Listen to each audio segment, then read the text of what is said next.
Yo, what's up? This is Eric from PYRO86.com, and I recently received a question about Mark chapter 11, verses 12 through 14. So I want to read the passage to you, hopefully make some observations, and see if we can find some answers.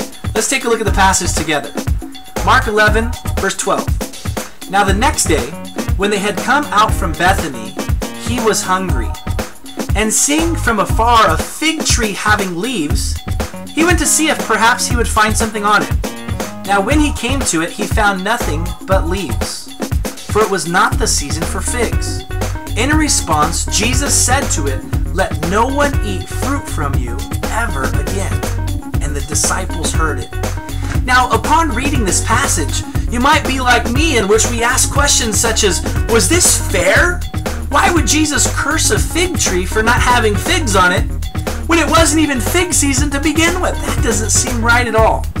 Well, if you read earlier on in the chapter 11, we learn that this is probably during the time of Passover. It's about March or April at this time.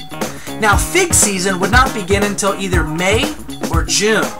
But it's important to understand the process of the tree prior to fig season. Usually in March, the fig tree would begin to get buds on it, little fruit buds. And then in April, leaves would begin to sprout all over the tree, and then the ripe fruit would come a little bit later in May or June. So when Jesus, in this passage, he sees a fig tree from afar off, and man, it already has leaves on it. So that would usually indicate that there should be buds and some type of edible fruit there on the tree. So Jesus draws closer to the tree, and upon a closer look, he realizes that there's no buds. There's no fruit at all. And this typically would be a sign that this particular tree is not going to produce any fruit during the entire season. So it's in that context that we read this passage. The next question is, what does this mean?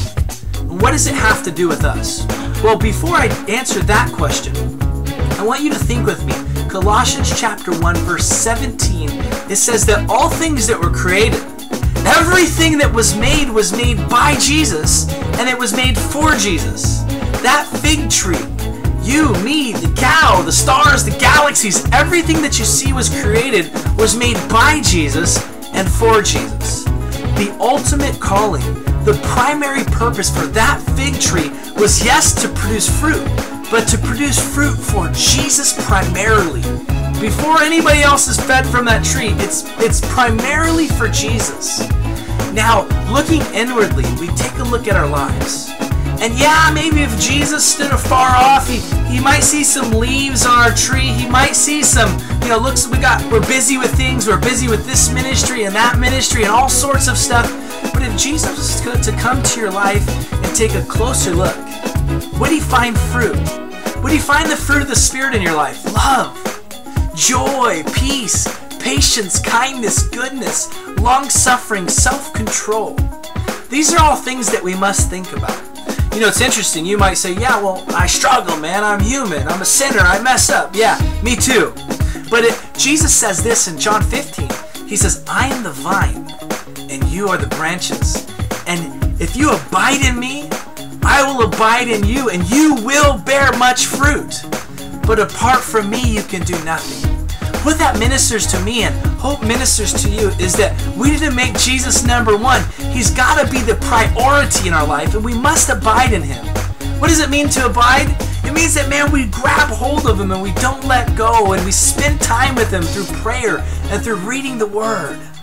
And what's going to happen is, by holding on to Jesus, it's going to be a natural thing for fruit to begin to develop in our lives. And now, our vine dresser, Jesus, he can then partake of that fruit, something that's pleasing to him. So those are some of my immediate thoughts. There are a lot of things I could share about this passage. Hey, shoot me your questions. Let me know your thoughts in this passage, and let's talk about it.